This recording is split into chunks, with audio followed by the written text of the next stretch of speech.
우리 아버지도 똑같은 펜던트를 가지고 계세요. 비에 젖은 싸구려 양복을 입은 준우는 루미나의 최종 프레젠테이션 룸으로 들어섰다. 그는 포트폴리오를 펼치지 않았다.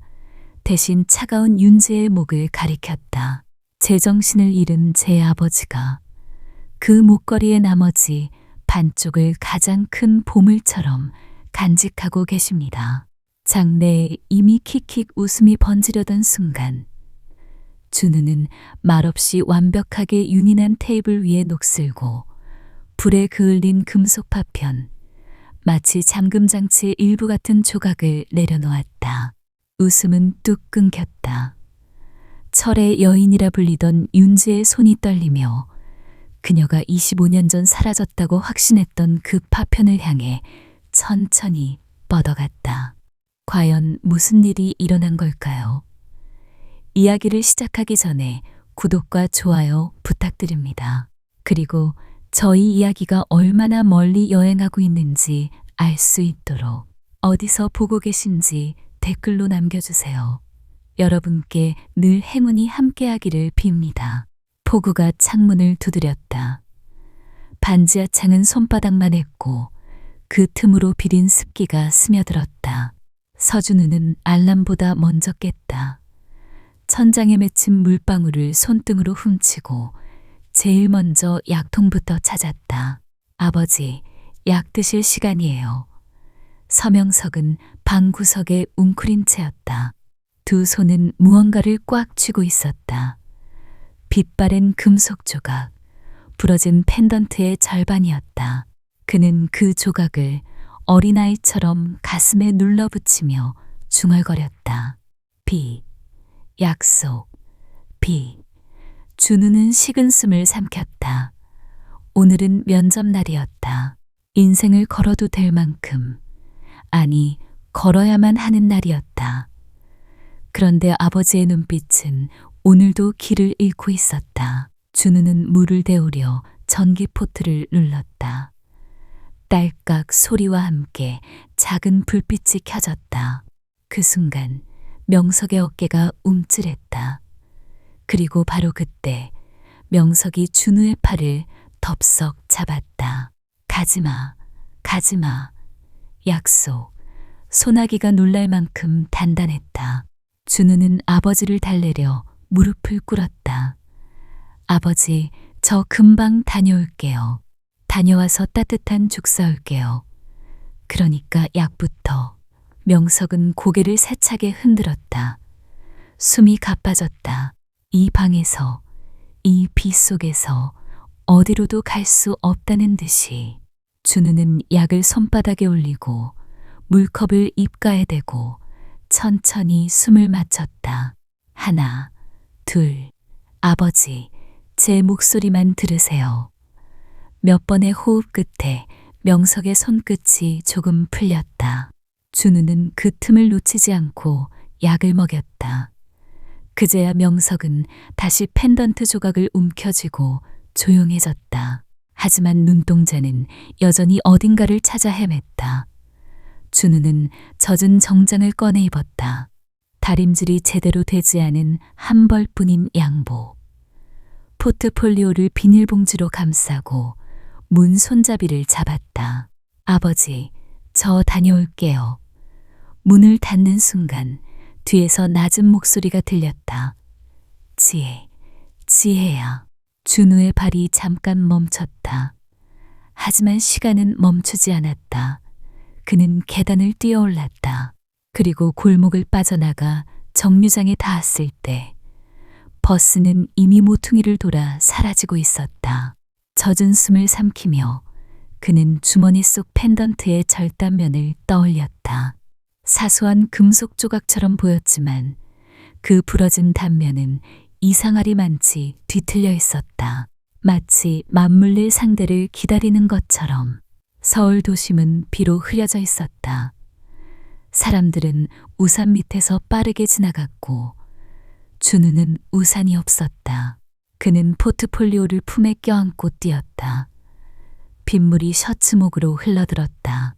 단추가 차갑게 달라붙었다. 오늘만 버티자. 그는 신호등 앞에서 멈췄다가 다시 달렸다. 면접 시간까지 남은 분이 머릿속에서 똑딱거리며 줄어들었다.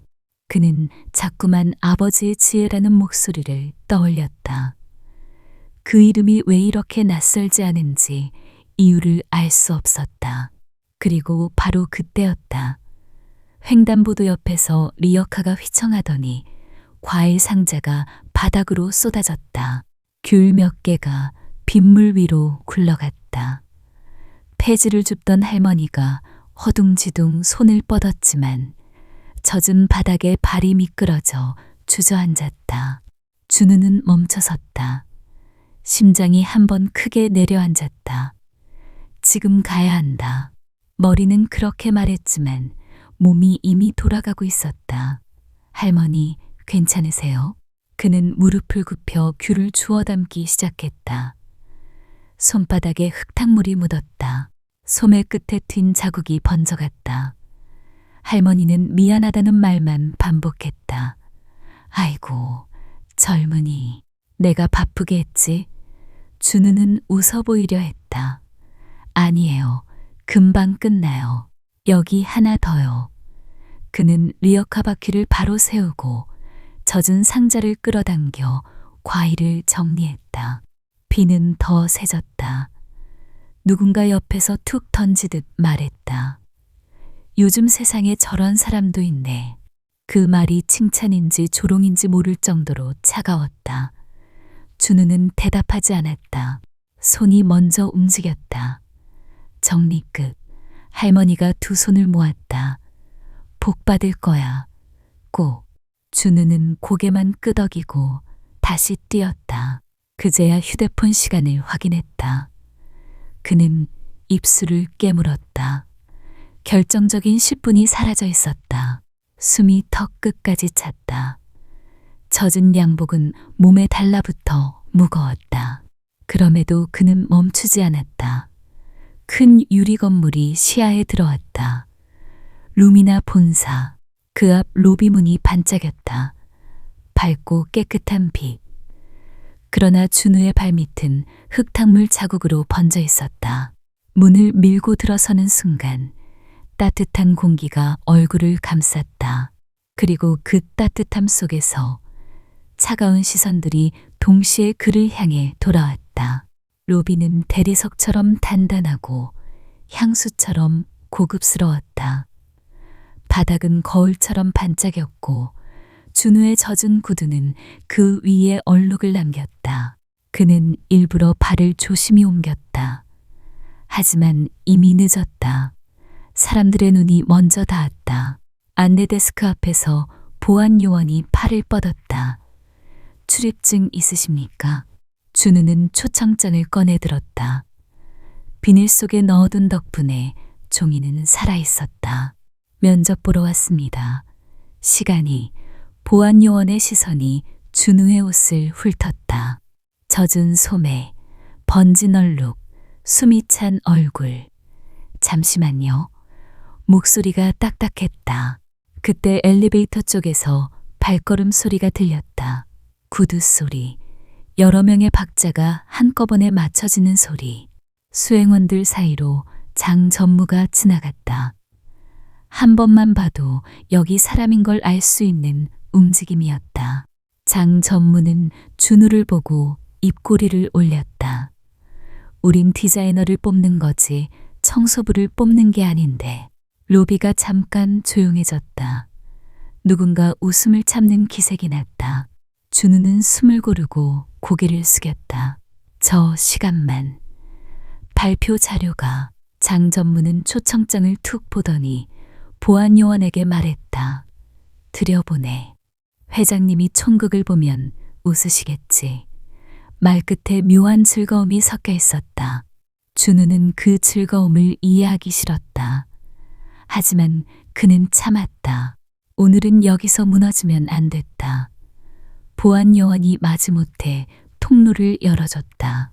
준우는 감사합니다를 말했지만 그 말이 자신에게 더 초라하게 들렸다.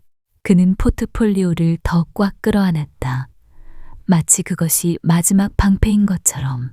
엘리베이터 앞에서 대기하던 직원이 준우를 위아래로 훑었다. 친절한 척했지만 눈은 이미 낙하산 광대라는 라벨을 붙이고 있었다. 준우는 복도를 걸었다. 벽은 하얗고 조명은 밝았다. 그의 마음속은 점점 어두워졌다. 문 앞에 섰을 때 손바닥이 미끄러웠다. 비 때문만이 아니었다. 문이 열렸다. 안쪽에는 긴 테이블과 무표정한 임원들의 시선이 기다리고 있었다. 그는 아직 몰랐다. 이 방 안에서 자기 인생의 방향이 바뀌기 시작한다는 것을. 프레젠테이션 룸은 멸균실처럼 하얗고 조용했다. 숨소리조차 튀어오를 것 같은 공기였다. 준우는 포트폴리오를 펼쳤다. 손이 떨리는 걸 숨기려 종이를 단단히 눌렀다. 누군가 차분히 말했다. 준우는 고개를 들었다. 그리고 그 순간 문이 열렸다. 공기가 바뀌었다. 사람들의 자세가 동시에 정돈됐다. 윤지의 회장이 들어왔다. 검은 정장, 군더더기 없는 걸음, 그리고 목에 걸린 한 점의 빛. 독특하고 복잡한 구조의 목걸이였다. 기계처럼 정교하고 예술처럼 조용했다. 준우의 시선이 그곳에 꽂혔다. 심장이 멎는 듯했다. 눈앞이 좁아졌다. 세상 소리가 잠깐 멀어졌다.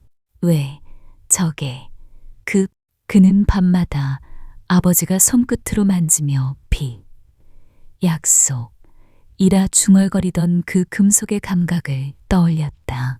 발표를 시작해야 했다. 그런데 입에서 다른 말이 먼저 나왔다. 죄송합니다. 저 목걸이요. 윤지의 눈이 준우에게로 왔다. 차가운 회장의 시선이 준우의 젖은 소매를 지나 목소리에 닿았다. 준우는 목걸이를 가리켰다. 손가락이 떨렸다. 추위 때문만은 아니었다. 제 침에 걸린 아버지가 그 목걸이의 나머지 반쪽을 보물처럼 쥐고 계십니다. 딱 절반만 남은 채로요.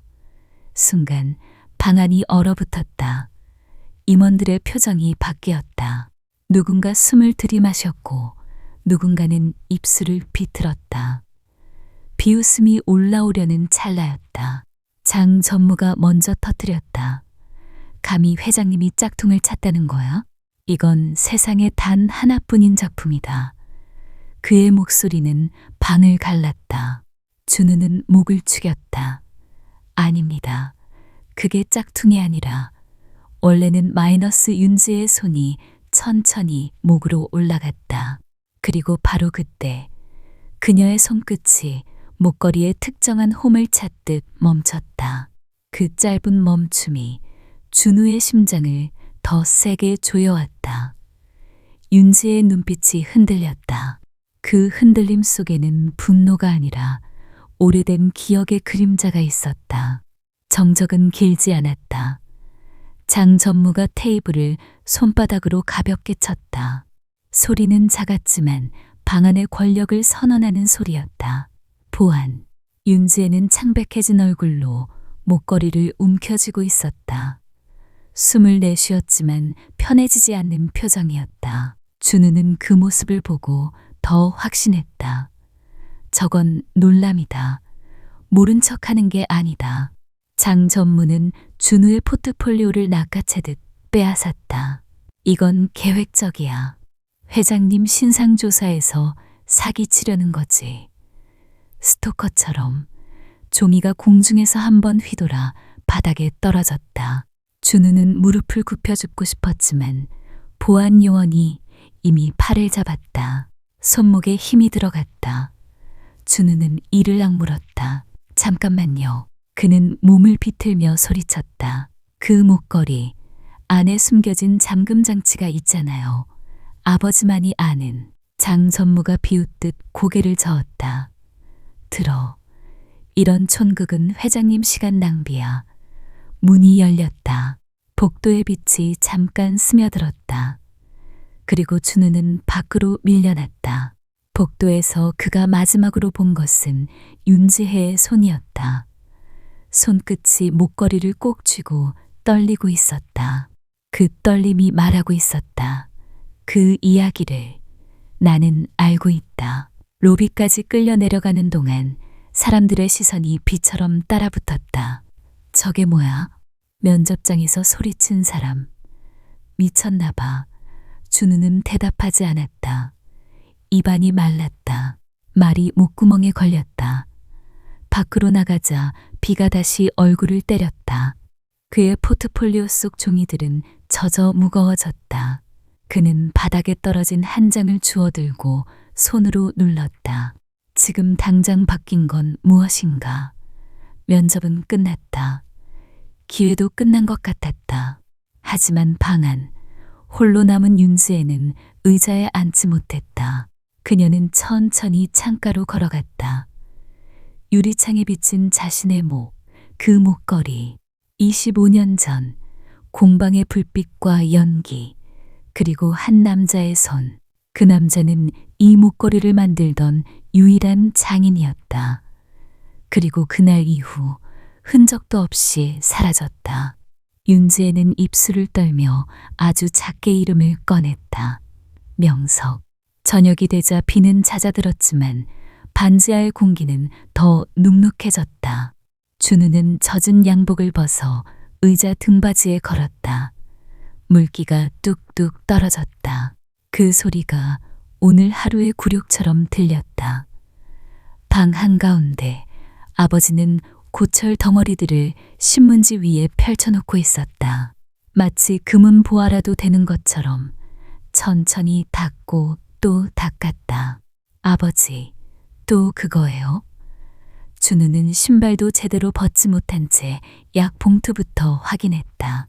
약값이 밀려 있었다. 메시지 알림이 2개 더 떠 있었다. 그는 숨을 길게 내쉬었다. 그런데 마음은 전혀 가라앉지 않았다. 오늘 면접에서 쫓겨났어요. 준우는 일부러 밝게 말하려 했다. 그냥 제가 좀 실수했어요. 명석은 대답하지 않았다. 펜던트 조각을 더 꽉 쥐었을 뿐이다. 빙. 그 말이 준우의 신경을 자꾸 긁었다. 준우는 참다가 결국 손을 뻗었다. 그만해요. 그게 뭐라고. 아버지 인생도 제 인생도. 그는 신문지 위에 고철을 쓸어버리려 했다. 그 순간 명석이 울음 같은 소리를 내며 준우의 손목을 붙잡았다. 힘은 약해졌는데 절박함은 더 컸다. 안 돼, 안 돼.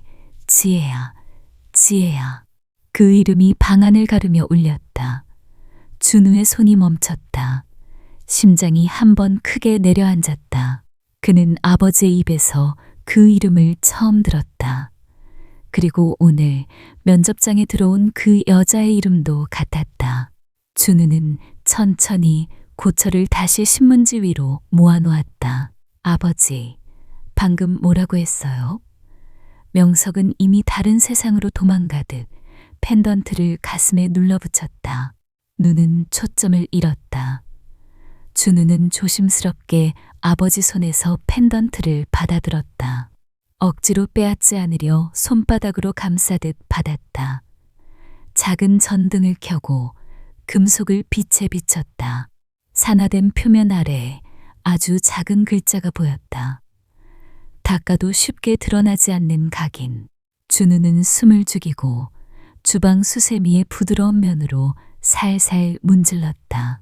그리고 바로 그때 마이너스 YJH 이니셜이 선명해졌다.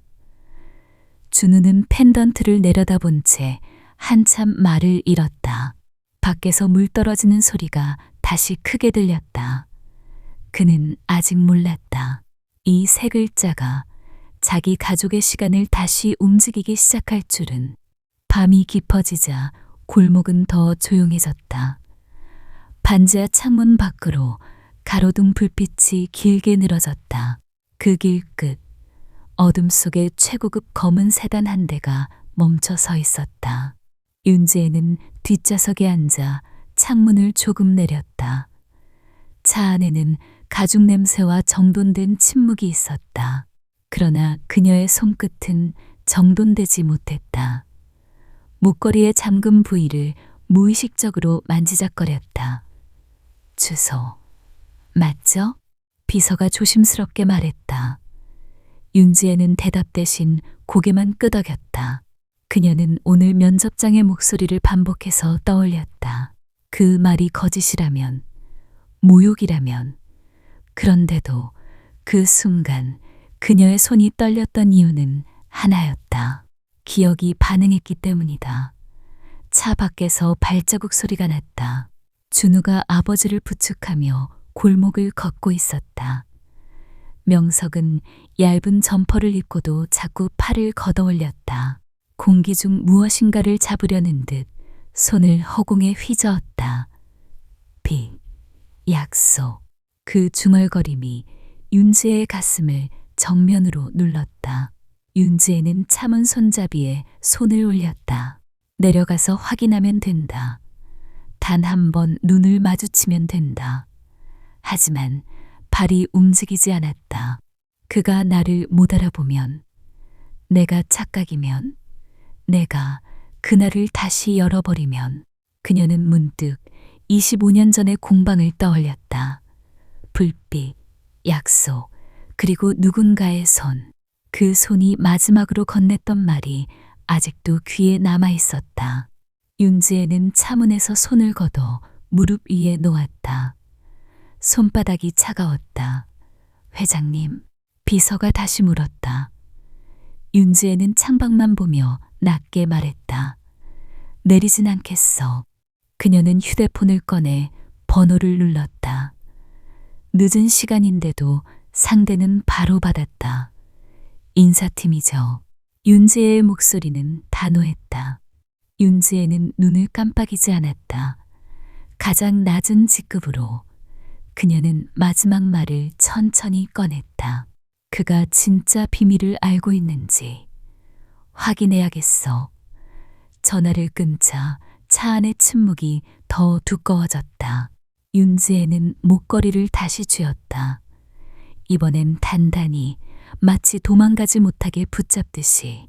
그리고 바로 그때 골목 끝에서 준우가 잠깐 멈춰서서 어둠 속 차를 바라보는 것 같았다. 윤지혜는 숨을 멈췄다. 하지만 준우는 다시 고개를 숙이고 아버지의 발걸음에 맞춰 천천히 걸어갔다. 다음 날 아침 준우의 휴대폰이 울렸다. 번호는 낯설었다. 그는 잠깐 망설이다 받았다. 서준우 씨 맞으시죠? 루미나 그룹 인사팀입니다. 준우는 자동으로 허리를 폈다. 어제의 로비, 어제의 비웃음이 목구멍까지 올라왔다. 인사팀 직원은 지나치게 매끄러운 톤으로 말했다. 준우의 눈이 흔들렸다. 디자이너, 자리인가요? 짧은 침묵이 있었다. 그 침묵이 이미 대답 같았다. 자재관리실 보조 업무입니다. 본사 지하 물류와 문서 정리, 시제품 운반 등. 계약직으로 시작해 평가 후 전환 가능하고요. 준우는 말이 바로 나오지 않았다. 자재관리실, 지하, 운반, 정리. 어제 장 전무의 웃음이 다시 들리는 듯했다. 청소부. 그건 디자이너 채용이 아니잖아요. 준우의 목소리가 조금 떨렸다. 현재로선 그 포지션입니다. 직원은 친절하게 덧붙였다. 일단 들어오시면 기회가 있을 수도 있죠. 준우는 전화를 쥔 손에 힘을 줬다. 자존심이 먼저 소리쳤다. 거절해.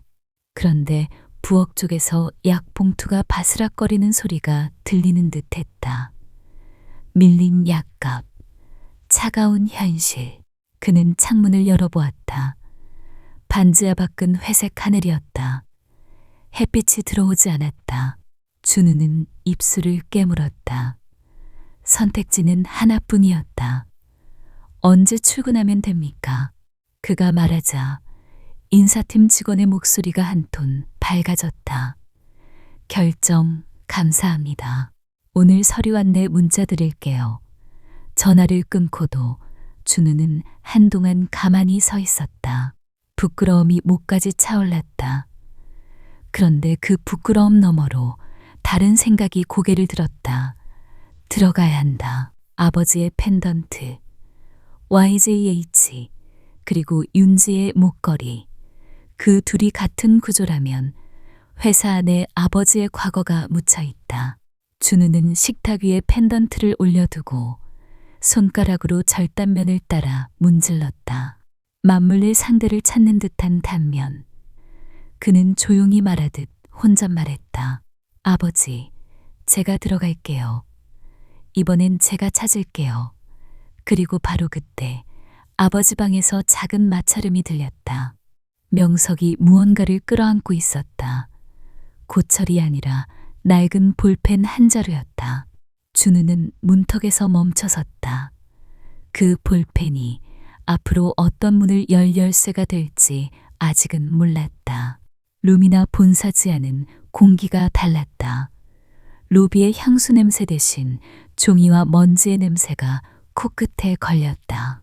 형광등 불빛은 하얗게 차가웠다. 준우는 자재관리실 조끼를 입고 박스를 들었다. 이거 문석으로 옮겨요. 90년대 자료. 선임 직원이 무심하게 지시했다. 박스는 예상보다 무거웠다. 안쪽은 오래된 시간으로 가득했다. 서류철이 벽처럼 쌓여 있었고 바닥에는 먼지가 얇게 깔려 있었다.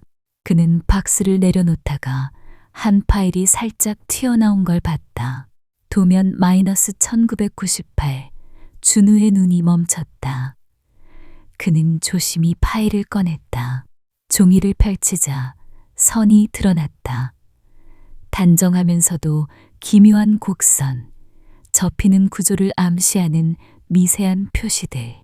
심장이 한 번 더 크게 내려앉았다. 이거 집에서 아버지가 냅킨에 그리던 거랑 똑같다. 준우는 숨을 삼키고 페이지를 넘겼다. 도면 아래쪽 작성자 서명란이 있었다. 그런데 거기엔 이상한 흔적이 있었다. 지우개로 문질러 지워낸 자리, 그 위에 다른 도장이 겹쳐 찍혀 있었다.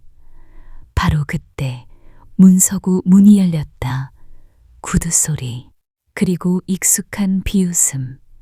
장전무였다. 시찰이라도 나온 듯 수행원을 데리고 천천히 들어왔다.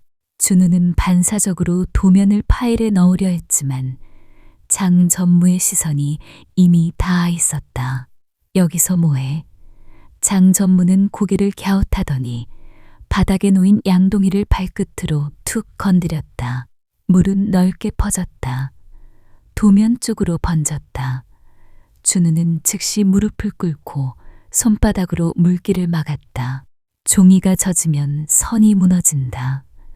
그가 본 그 선들이 사라진다. 아이고, 미끄럽네. 장전무는 웃으며 말했다. 내 아비도 패배자였으니 이런 꼴로 살았겠지. 바닥이나 닦아. 준우는 이를 악물고 걸레를 잡았다.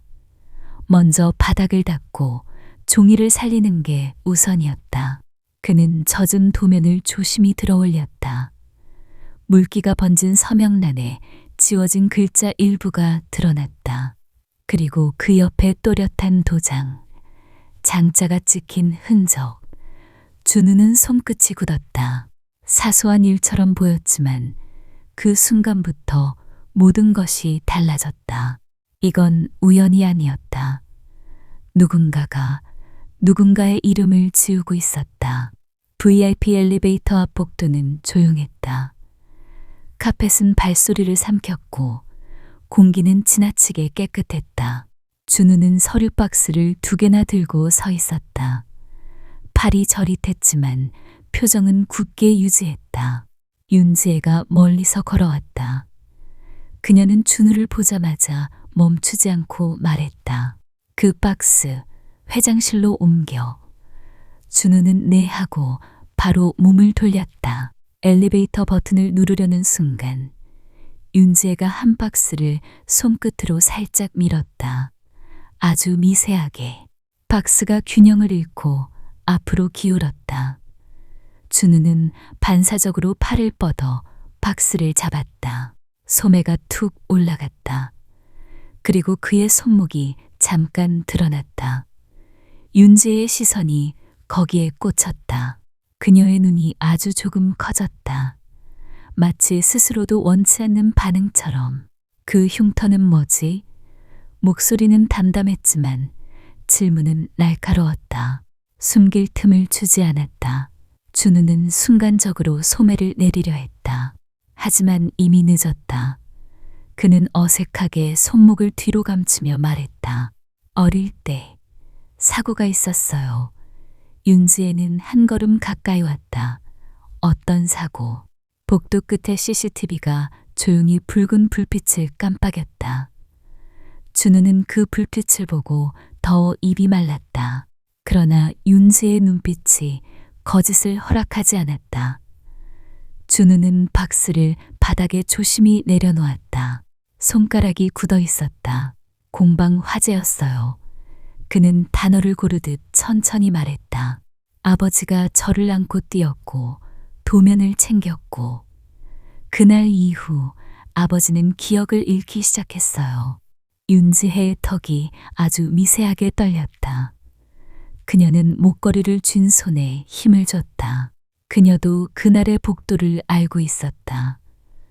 공방의 문, 사람들의 소란, 그리고 한 남자의 뒷모습. 너 그때 몇 살이었지? 윤지혜가 묻자 준우는 눈을 피하지 않고 답했다. 7살쯤요. 윤지혜는 한참 말을 잇지 못했다. 그리고 바로 그때 그녀의 목소리가 낮아졌다. 거의 자신에게 하는 말처럼. 서명석이 확실하군. 준우는 심장이 멎는 듯했다. 그 이름을 그녀가 지금 말했다. 정확히, 또렷하게. 윤지혜는 준우를 똑바로 봤다. 그런데 왜? 말이 목구멍에 걸린 듯 그녀는 잠깐 숨을 고르고 다시 물었다. 그는 살아있으면서 왜 한 번도 나를 찾지 않았지? 그 질문이 복도에 남아 엘리베이터 문이 열리는 소리보다 더 크게 울렸다. 프로토타입 제작실은 늘 조용해야 했다. 금속이 부딪히는 소리, 미세한 숨소리만 있어야 했다. 그런데 오늘은 달랐다. 사람들의 발걸음이 급했고 누군가의 목소리가 계속 높아졌다. 지금 멈추면 끝장이야. 장 전무가 작업대 사이를 오가며 손뼉을 쳤다. 메인 기술자는 의자에 앉아 있었다. 한 손을 반대 손으로 감싸준 채 얼굴이 굳어 있었다. 누군가가 얼음팩을 가져다 놓았고 팀원들은 눈만 마주친 채 어쩔 줄을 몰랐다. 윤지혜가 들어왔다. 그녀가 문턱을 넘는 순간 소라는 숨을 삼켰다. 상황. 짧은 한마디였다. 장 전무가 바로 앞으로 나섰다. 회장님, 단순 변수입니다. 제가 알아서 마이너스. 윤지의 시선이 작업대 위에 끊긴 체인에 꽂혔다. 그리고 그 옆에서 박스를 들고 서 있던 준우에게로 천천히 옮겨왔다. 서준우. 이름을 부르는 방식이 명령처럼 들렸다. 내가 고쳐봐. 아까 구조를 안다고 했지.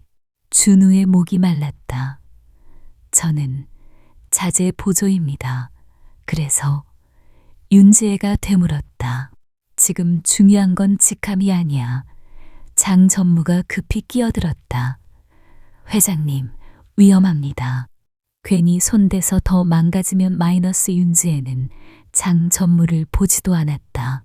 망가질까봐 아무것도 안 하면 지금도 망가지고 있어. 그 말에 방안이 다시 정적이 됐다. 준우는 작업대 앞으로 걸어갔다. 손바닥을 닦고 핀셋을 집었다. 그리고 바로 그때 윤지의 눈이 가늘어졌다. 준우의 손가락이 핀셋을 잡는 방식이 독특했다. 손가락을 접는 각도, 힘을 주는 위치, 어딘가에서 본 적 있는 손이었다. 준우는 숨을 고르고 체인을 들여다봤다. 끊어진 곳이 문제가 아니었다. 장력과 회전축이 미세하게 어긋나 있었다. 누군가 급히 끼워 맞추려다 더 비틀어 놓은 느낌이었다. 5분만 주세요. 준우가 말했다. 말은 낮았지만 손은 이미 움직이고 있었다. 그는 체인을 풀었다가 다시 걸었다. 핀셋이 필요한 깊이까지 들어갔다가 필요한 순간에만 빠져나왔다. 주변 사람들은 숨도 크게 못 쉬었다. 장 전무는 옆에서 이를 갈았다. 저런 애한테 맡기다니. 마지막 고리를 걸자 준우는 손바닥으로 금속을 한 번 쓸었다. 돌려보세요. 모터가 돌아갔다. 체인이 부드럽게 움직였다. 소리가 달라졌다. 끊어질 듯 하던 날카로움 대신 안정된 리듬이 생겼다. 윤지의 얼굴이 변했다. 그녀는 준우의 손을 뚫어지게 보았다. 그 손놀림 미로 25년 전 공방의 불빛이 겹쳐졌다. 너, 그 손. 윤지애가 무심코 말끝을 흐렸다. 준우는 고개를 들었다. 그 순간 장 전무가 가까이 다가와 낮게 속삭였다. 잘난 척하지 마. 내가 뭘 했든 여기서 살아남을 수 있을 것 같아. 준우의 등골이 서늘해졌다. 하지만 더 서늘한 건 윤지의 다음 말이었다. 서준우, 오늘부터 이 작업실 출입허가. 윤지애가 단호히 말했다. 그리고 내 아버지 이야기 더 듣고 싶다. 장 전무의 표정이 굳었다. 준우는 알았다. 방금 자신이 무언가를 건드렸다는 걸. 밤, 반지하엔 따뜻한 불빛이 없었다. 준우는 휴대폰 화면을 밝히고 아버지 앞에 앉았다. 아버지, 이 사람 기억나요? 화면에는 뉴스 사진 속 윤지애가 있었다. 기자들 사이에서 무표정하게 서 있는 얼굴. 목에는 그 목걸이가 조용히 빛나고 있었다. 명석은 처음엔 멍하니 화면을 봤다. 그러다 눈동자가 아주 잠깐 맑아졌다. 마치 잠겨있던 문이 찰나 열리는 것처럼. 지혜. 명석이 입술을 떨며 말했다. 준우의 심장이 크게 뛰었다. 맞아요. 아버지, 진짜 기억나요? 명석의 손이 허공을 더듬더니 준우의 손목을 붙잡았다. 이번엔 아침처럼 무작정이 아니었다. 급하고 정확했다. 장가, 놈. 명석이 숨을 몰아쉬었다. 믿지 마. 브레이크. 놈이 끊었어. 준우는 그대로 굳었다.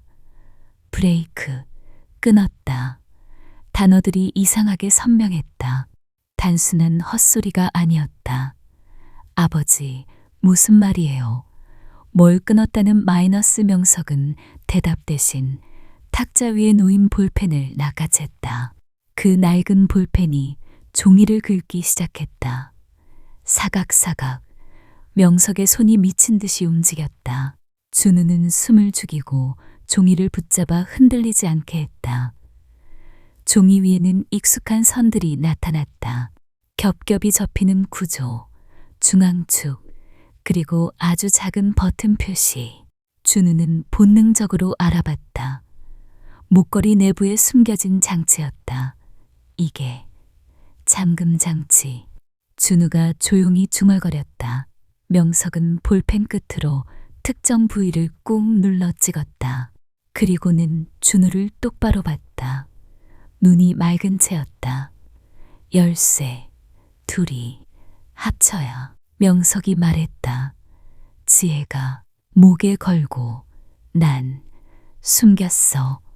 준우의 목이 꽉 막혔다.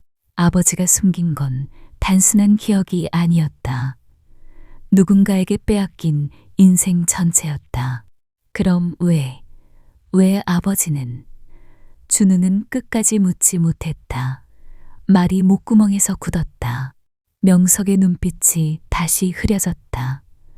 아까 열렸던 문이 다시 닫히듯 그의 표정이 멍해졌다. 비, 약속, 명석은 다시 펜던트 조각을 찾기 시작했다. 준우는 손바닥으로 종이를 덮었다. 잉크가 마르기 전 그는 급히 사진을 찍었다. 한 장. 그 종이는 지금 이 집에서 유일하게 또렷한 증거였다. 그때 휴대폰이 진동했다. 회사 메신저 알림. 발신자는 낯설지 않았다. 장전무. 내일 아침 7시. 작업실로. 늦으면 끝이야. 준우는 화면을 노려봤다. 아버지의 종이를 다시 접어 품 안에 넣었다. 그리고 바로 그 순간 명석이 낮게 중얼거렸다. 도망치지 마. 이번엔 준우의 손가락이 잠깐 떨렸다. 대회의실은 통유리로 둘러싸여 있었다. 햇빛이 들어오면 멋질 공간이었겠지만 오늘은 구름이 낮게 깔려 유리만 차갑게 빛났다. 준우는 물병을 나르며 뒤쪽에 서 있었다. 정식 직원들의 정장 사이에서 자재 보조조끼는 유난히 튀었다. 그는 일부러 시선을 내리고 움직였다. 단상 위 장전무가 마이크를 잡았다. 드디어 공개합니다. 루미나의 새로운 헤리티지 컬렉션. 스크린에 이미지가 떴다. 화려한 구조, 복잡한 연결, 접히는 금속. 임원들이 감탄 섞인 박수를 쳤다. 준우는 손이 멈췄다. 그 선, 그 비율, 그 중심축. 어제 문서고에서 본 도면과 너무 닮아 있었다. 아니, 닮은 정도가 아니었다. 그대로였다. 그는 물병을 내려놓고 화면을 다시 봤다. 그리고 작은 결함까지도 보였다. 도면의 핵심은 이중관절이었다. 장전무의 발표 이미지에는 그 부분이 어색하게 생략돼 있었다. 준우의 가슴이 뜨거워졌다. 그는 자신도 모르게 앞으로 한 걸음 나갔다. 그 디자인은 목소리가 크게 울렸다. 회의실의 공기가 순식간에 바뀌었다. 장전무의 눈이 번개처럼 준우를 향했다. 뭐야 너. 준우는 꿀꺽 삼키고 말했다. 중심축이 안 맞습니다. 원래 설계는 여기에 이중관절이 들어가야 해요. 그래야 접힐 때 장력이 마이너스 회의실 곳곳에서 낮은 웃음이 새어나왔다. 자재 보조가 뭘 안다고. 그런 웃음이었다. 장전무가 얼굴을 붉혔다. 당장 끌어내. 해고해. 준우의 목이 바싹 말랐다. 그런데 바로 그때 앞쪽에서 의자가 밀리는 소리가 났다. 윤지혜가 자리에서 일어났다. 그녀는 준우가 아니라 스크린을 보았다.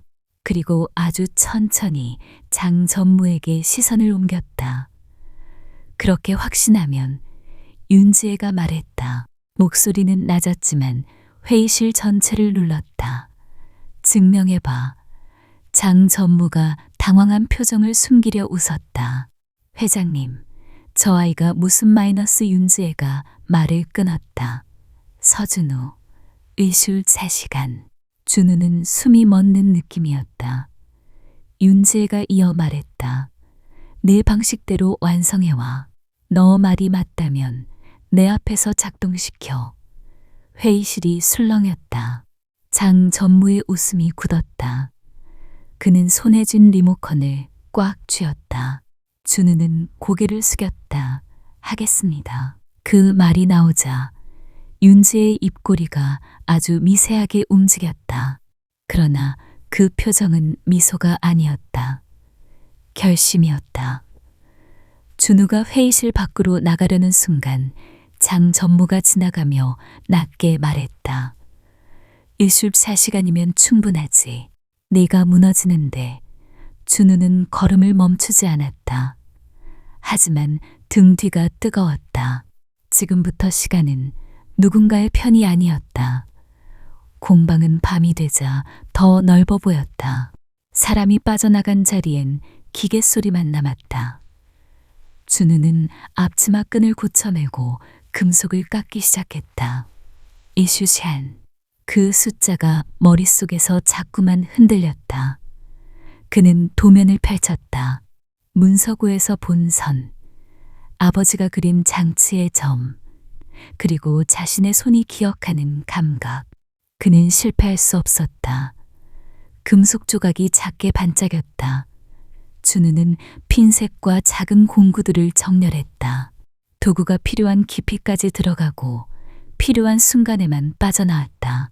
그 손놀림은 배운 것이기도 했지만 어릴 적부터 눈으로 외운 것이기도 했다. 새벽 2시쯤 문이 열렸다. 준우는 고개를 들지 않았다. 누군지 알 것 같았다. 윤지혜가 들어왔다. 그녀는 코트도 없이 회장실의 냄새도 없이 그냥 한 사람처럼 서 있었다. 준우는 손을 멈췄다. 지금은 시간이 없습니다. 그래서 더 묻는 거야. 윤지혜가 조용히 말했다. 내 아버지, 서명석, 왜 그런 상태가 됐지? 준우는 도구를 내려놓았다. 금속이 작업대에 닿는 소리가 유난히 크게 울렸다. 그는 윤지혜를 똑바로 봤다. 믿었던 사람에게 배신당하고 모든 걸 잃었습니다. 윤지혜의 눈이 흔들렸다. 준우는 숨을 고르고 이어 말했다. 아버지는 20년 넘게 창가에 앉아 있었어요. 누군가를 기다리면서요. 이름도 모르고 얼굴도 모르는 누군가를요. 그는 씁쓸하게 웃었다. 저는 그게 그냥 병인 줄 알았죠. 윤지의 손이 목걸이를 찾아 올라갔다. 그녀는 아무 말도 못했다. 대신 아주 낮게 말했다. 나는 그가 회사 돈을 들고 사라졌다고 들었어. 준우의 눈이 차갑게 식었다. 그게 장 전무가 한 말이겠죠. 윤지혜가 숨을 들이마셨다.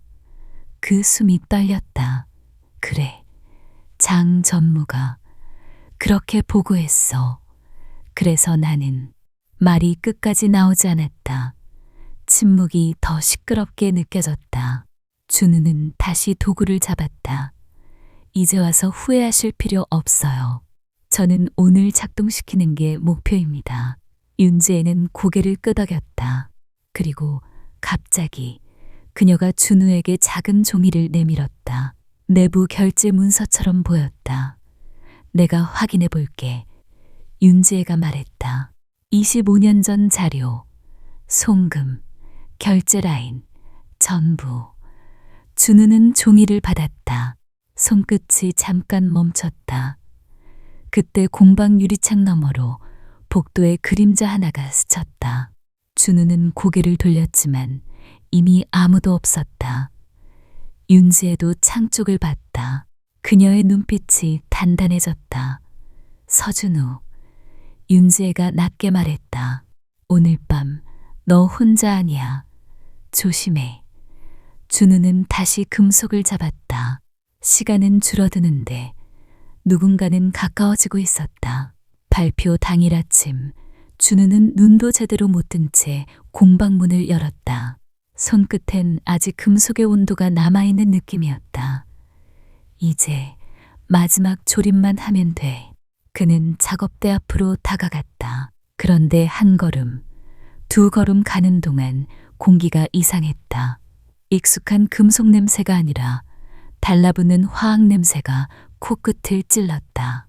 준우는 작업대 위를 보고 그대로 굳었다.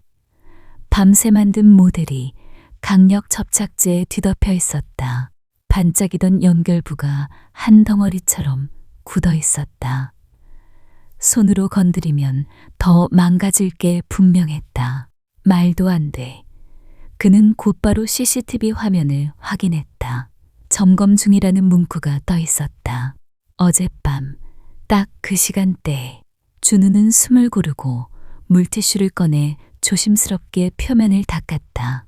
하지만 접착제는 꿈쩍도 하지 않았다. 오히려 손가락만 더 끈적해졌다. 시계를 봤다. 남은 시간은 너무 적었다. 새로 만들 수 없었다. 지금 필요한 건 대체 부품이었다. 그때 그의 시선이 주머니로 갔다. 아버지의 반쪽 펜던트, 늘 가슴 가까이 넣고 다니던 금속 조각. 준우는 잠깐 망설였다. 이건 아버지의 전부야. 하지만 오늘 이걸 못 넘기면 아버지의 전부는 영영 빼앗긴 채로 남을지도 모른다. 준우는 펜던트를 꺼냈다. 절단면을 모델의 핵심 부품 자리 위에 가져가 보았다. 그리고 바로 그때 마이너스 절단면이 마치 오래전부터 거기 있어야 했던 것처럼 자연스럽게 맞물리는 느낌이 들었다. 준우의 숨이 멎었다. 그래, 너였구나. 그는 결심했다. 망가진 모델의 중심부를 과감히 분리하고 펜던트를 핵심 부품으로 이식하기 시작했다. 도구는 필요한 깊이까지 들어갔다가 필요한 순간에만 빠져나왔다. 손은 떨렸지만 멈추지 않았다. 문 밖에서 발소리가 들렸다. 가벼운 구두 소리, 서둘러 숨기는 듯한 기척. 준우는 고개를 들지 않은 채 더 빠르게 조립했다. 지금 이 문이 열리면 모든 걸 빼앗길 수도 있었다. 철컥. 펜던트가 자리에 고정되는 소리가 작게 났다. 그 순간 문 손잡이가 돌아갔다. 문 손잡이가 돌아가며 공방의 공기가 한번 흔들렸다. 준우는 손에 묻은 끈적임을 급히 닦고 펜던트가 박힌 모델을 천으로 감쌌다. 들어온 건 장 전무가 아니었다. 윤지혜의 비서였다. 표정이 굳어 있었다. 회장님께서 지금 회장실로 오시랍니다. 비서는 준우의 작업대를 한번 훑어보고 덧붙였다. 장 전무도 올라가 있습니다. 준우는 숨을 삼켰다. 손끝이 차가웠다. 그는 모델을 품에 안고 엘리베이터를 탔다. 숫자가 올라갈수록 귀가 멍해지는 느낌이었다. 회장실 문 앞. 경호원이 문을 열어주자 차가운 향과 조용한 긴장이 한꺼번에 밀려왔다. 장 전무는 이미 서 있었다. 그의 앞에는 반짝이는 케이스. 3D 프린팅으로 만든 화려한 모형이 전시품처럼 놓여 있었다. 회장님, 보시죠. 장 전무가 자신만만하게 말했다. 이게 헤리티지의 새 심장입니다. 완벽합니다. 준우는 천을 풀어 자신의 모델을 꺼냈다. 그을린 흔적이 남은 투박한 금속 덩어리. 표면은 거칠었고 반짝임 대신 묵직함이 있었다. 장 전무가 웃었다. 임원 몇 명이 시선을 피했다. 누군가는 작게 헛웃음을 흘렸다. 준우는 말하지 않았다. 대신 작업대 위에 모델을 똑바로 놓았다. 손바닥으로 한번 눌러 흔들림을 잡았다. 윤지혜는 두 모델을 번갈아 보았다. 그녀의 시선은 화려함이 아니라 구조의 의도를 찾고 있었다. 서준우, 윤지혜가 낮게 말했다. 내가 말한 숨은 잠금. 준우는 아버지가 그려준 종이를 떠올렸다. 볼펜 끝으로 찍었던 작은 점. 그 지점이 이 구조의 숨이었다. 여기입니다. 준우가 조심스럽게 특정 부위를 가리켰다. 하지만 강제로 누르면 안쪽이 상할 수 있습니다. 장 전무가 끼어들었다. 회장님, 그런 미신 같은 얘기 들을 필요 엄마이너스 윤지혜가 손을 들어 말을 끊었다. 그녀는 먼저 장 전무의 모형을 집었다. 반짝이는 표면이 조명 아래서 번쩍였다. 윤지혜는 준우가 지적한 위치를 정확히 눌렀다. 아무 일도 일어나지 않았다. 장 전무의 미소가 잠깐 흔들렸다. 그건 테스트 버전이라. 윤지혜는 아무 말 없이 준우의 모델을 집었다. 그을린 금속이 그녀의 손끝에서 묵직하게 버텼다. 그녀는 아주 천천히 숨을 고르고 같은 위치를 눌렀다. 딸깍. 작고 선명한 소리가 회장실을 가르며 울렸다. 그리고 모델이 꽃잎처럼 정교하게 펼쳐졌다. 중심축이 살아 움직이며 숨겨진 구조가 드러났다. 임원들 사이에서 숨이 새어나왔다. 장 전무는 한 발 뒤로 물러섰다. 입술이 굳었다. 윤지의 눈이 차갑게 가라앉았다. 이게 원래의 설계야. 그녀는 무대를 내려놓고 장 전무를 똑바로 봤다. 장 전무. 완벽이라는 말은 이렇게 증명하는 거야. 그리고 그녀는 준우에게 시선을 돌렸다. 서준우, 특별 프로젝트 헤리티지 팀장. 준우는 순간 숨을 잊었다. 기쁨보다 먼저 두려움이 밀려왔다. 팀장이라는 말은 곧 표적이 된다는 뜻이기도 했다. 윤지혜가 마지막으로 덧붙였다. 오늘부터 내 손은 회사가 지킨다. 하지만 준우는 보았다. 장 전무의 눈빛이 지키겠다는 말보다 더 빠르게 어딘가로 계산을 옮기고 있었다는 것을. 고급 레스토랑의 유리창은 비가 오지 않아도 반짝였다. 테이블은 대리석처럼 매끈했고 물잔은 소리 없이 빛을 굴렸다. 윤지혜는 메뉴판도 보지 않았다. 장 전무도 웃음을 잃지 않으려 애썼다. 둘 사이의 대화는 처음부터 음식이 아니었다. 장 전무. 윤지혜가 잔을 내려놓으며 말했다. 25년 전 사라진 돈 기억하지? 장 전무의 손이 아주 잠깐 멈췄다. 그는 곧바로 웃었다. 회장님, 그건 오래된 오해입니다. 이미 정리된. 윤지혜는 가방에서 서류 한 장을 꺼냈다. 얇은 종이 하나였지만 레스토랑의 공기를 무겁게 만들었다. 정리? 윤지혜가 서류를 테이블 위로 밀었다. 해외 페이퍼 컴퍼니, 송금 내역, 그리고 최종 수치 계좌. 장 전무는 눈을 내리깔았다. 그의 입꼬리가 굳었다.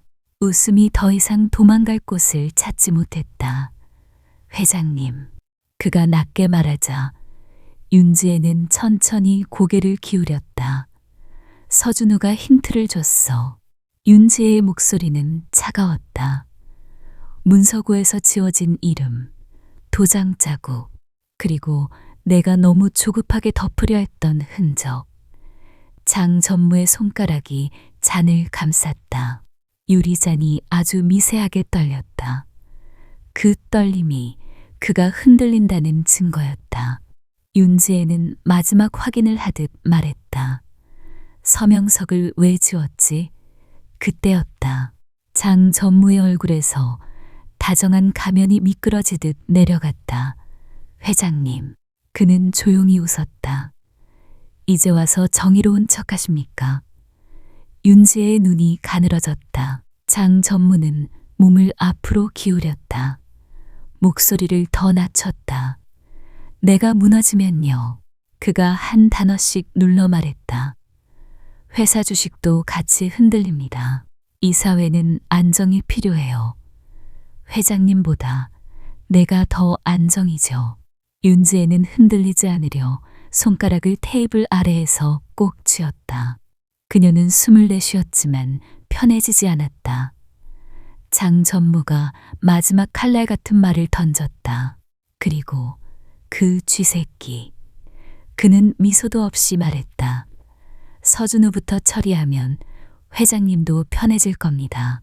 윤지의 심장이 한번 크게 내려앉았다. 지금 뭐라고 했지? 장 전무는 잔을 들어 물을 한 모금 마셨다. 그 평온한 동작이 더 섬뜩했다. 회장님은 선택하셔야 해요. 그가 말했다. 과거를 끌어올려 같이 가라앉을지 아니면 조용히 넘어갈지. 윤지혜는 서류를 천천히 접어 가방에 넣었다. 그리고 아주 단단한 목소리로 말했다. 장 전무는 웃지 않았다. 대신 눈빛으로 말했다. 그럼 어디까지 갈 건지 보자. 윤지혜는 자리에서 일어났다. 레스토랑의 조명은 여전히 아름다웠지만 그녀의 머릿속은 어둠 속 공방으로 되돌아가고 있었다. 그리고 그 공방 한가운데엔 아직도 지켜야 할 사람이 있었다. 낮, 반지하 계단 위로 낯선 발소리가 내려왔다. 요양보호사 유니폼 같은 옷을 입은 두 사람이 문 앞에 섰다. 그들의 미소는 너무 일정했다. 서명석 어르신 계시죠? 한 사람이 말했다. 아드님이 좋은 곳으로 모시라고 하셨어요. 더 편한 병원으로요. 명석은 문틈에서 그들을 바라봤다. 눈동자가 흔들렸다. 준우. 그는 자꾸만 준우 이름을 찾듯 중얼거렸다. 네, 아드님이요. 다른 사람이 부드럽게 팔을 잡았다. 잠깐만 나가시면 돼요. 차가 바로 앞에 있어요. 명석은 한 발을 내딛다가 멈췄다. 그 말에 그들의 얼굴이 아주 잠깐 굳었다. 그건 나중에요. 첫 번째 사람이 웃으며 말했다. 지금은 이동이 먼저예요. 명석이 뒤로 물러서려는 순간 두 사람은 동시에 움직였다. 손길은 빠르고 익숙했다. 마치 거절이 나올 걸 이미 알고 있었다는 것처럼. 문은 열려 있었고 복도는 좁았다. 명석은 소리도 크게 내지 못한 채 계단을 올라갔다. 가로등 아래 검은 차량의 문이 열렸다. 그리고 차량이 떠난 뒤 반지하 문은 그대로 반쯤 열려 남았다. 퇴근한 준우는 계단 아래에서 멈춰섰다. 문틈으로 들어오는 바람이 이상했다. 집안의 공기가 비어있는 냄새였다. 아버지? 준우가 문을 밀었다. 방 안은 조용했고 아버지의 슬리퍼만 방향을 잃은 채 놓여 있었다. 식탁 위엔 약봉투가 그대로였다. 준우는 심장이 쿵 내려앉아 방을 뛰어다녔다. 화장실, 작은 방, 창가, 아무데도 없었다. 그때 휴대폰이 울렸다. 발신자 표시를 보는 순간 준우의 목이 딱 굳었다. 전화 너머 목소리는 낮고 차분했다. 프로젝트 포기하고 쥐 죽은 듯 사라져 준우는 숨이 가빠졌다. 어디 있어요? 우리 아버지 어디? 말 많이 하지 마. 장 전무가 끈듯 말했다. 한 가지만 기억해. 네가 고집 부리면 노인네는 다시 못 봐. 준우는 손이 떨려 휴대폰을 떨어뜨릴 뻔했다. 그는 이를 악물고 말했다. 왜 우리 가족을 마이너스장 전무는 짧게 웃었다. 가족이 약점이니까. 통화가 끊겼다. 준우는 텅 빈 집 한가운데 서서 한참 숨만 쉬었다. 공기가 너무 차가웠다. 사소한 일처럼 보였지만 그 순간부터 준우의 선택은 하나로 좁아졌다. 아버지를 찾으려면 혼자 움직이면 안 된다. 그런데 누구에게 손을 내밀 수 있지?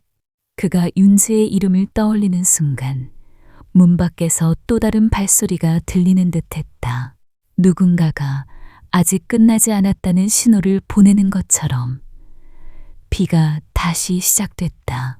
도시는 우산 위로 소리를 쌓아 올리고 준우의 마음도 그 소리에 묻혔다.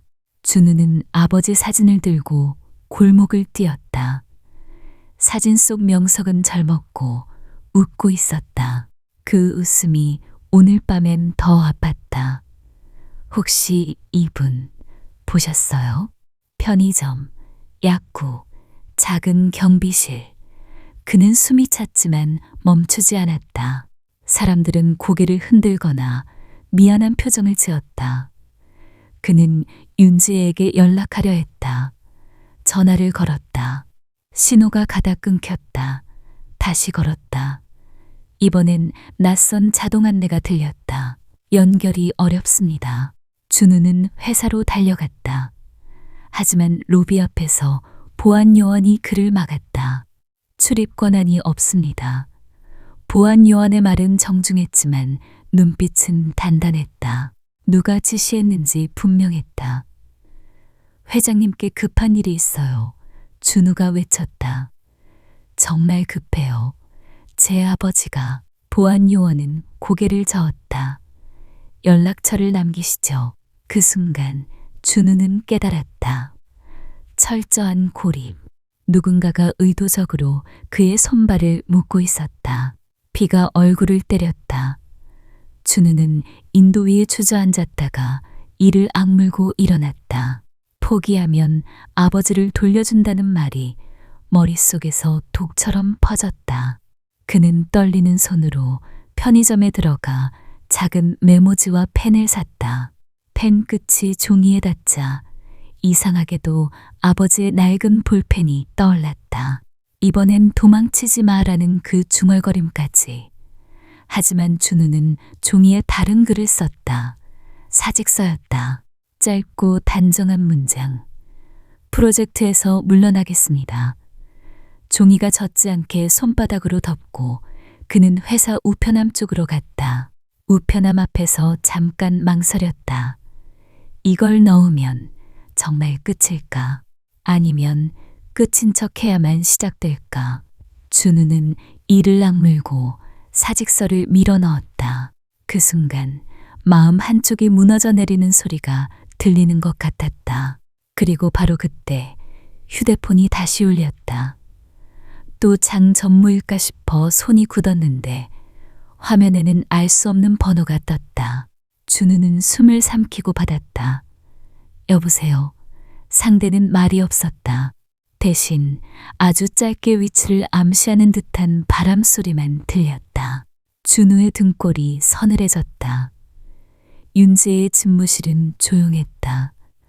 창밖의 도시는 분주했지만 이 방 안은 소리까지 정리된 공간이었다. 비서가 서류를 내려놓으며 말했다. 회장님, 이건 로비에서 올라온 겁니다.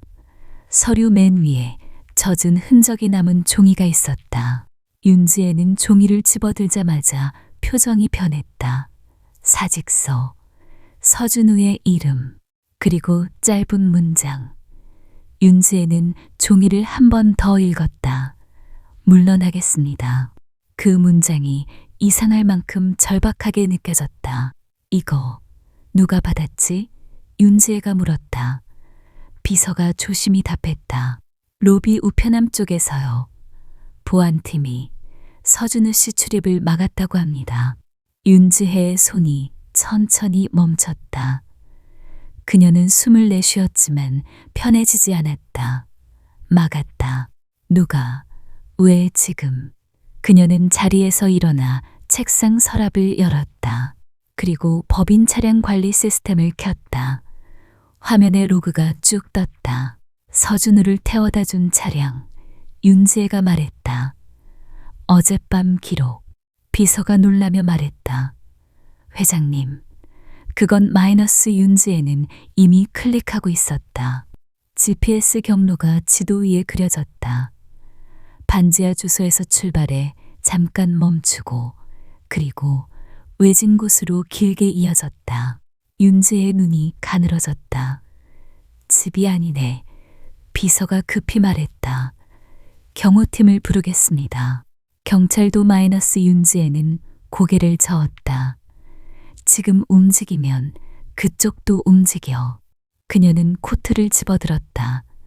내가 먼저 간다. 비서가 다급하게 따라붙었다. 회장님, 위험합니다. 최소한 기사라도 마이너스. 윤지혜는 문 앞에서 멈춰섰다. 그녀의 목소리는 낮지만 단단했다. 내가 25년을 늦었어.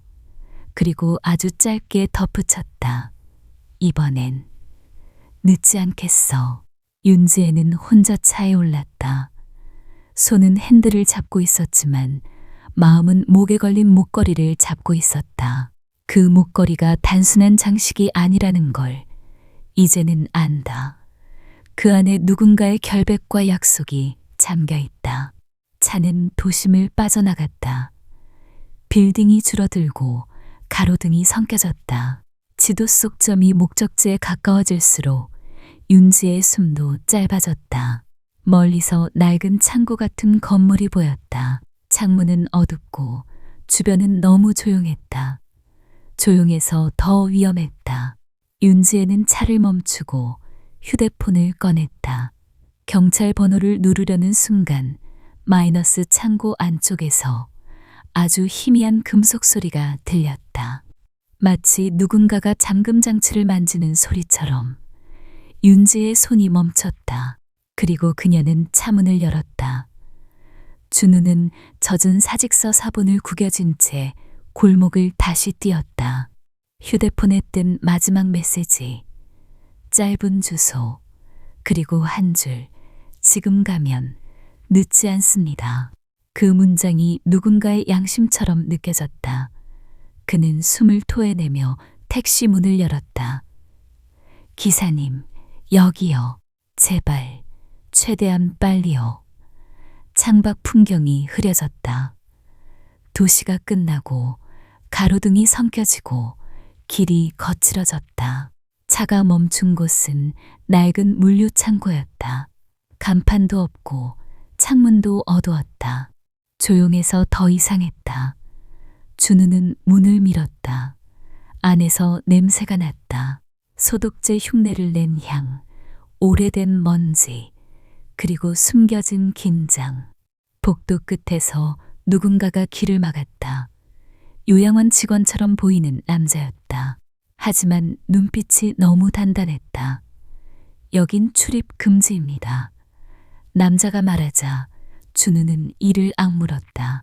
제 아버지, 서명석이 여기 있죠. 준우가 한 걸음 다가가자 남자의 손이 그의 가슴을 밀었다. 준우는 뒤로 비틀렸지만 바로 버텼다. 그리고 그때 안쪽 방에서 익숙한 중얼거림이 들렸다. 빚, 약속. 준우의 심장이 쿵 내려앉았다. 그는 그대로 몸을 낮추고 남자의 팔을 피해 옆으로 파고들었다.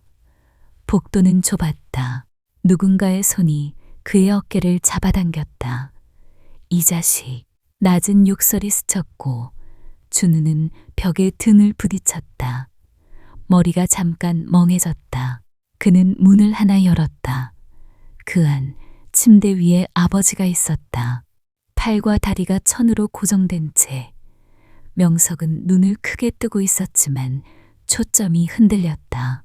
입술이 마르고 손끝은 펜던트를 찾는 듯 떨었다. 아버지. 준우가 달려가려는 순간 뒤에서 두 사람이 그의 팔을 붙잡았다. 준우는 버둥거렸다. 도구도 무기도 없었다. 오직 지금뿐이었다. 그는 팔을 비틀어 한 손을 겨우 빼내고 침대 옆 고정끈의 매듭을 풀려 했다. 하지만 손이 닿기 전에 누군가가 그를 바닥으로 눌렀다. 숨이 턱 막혔다.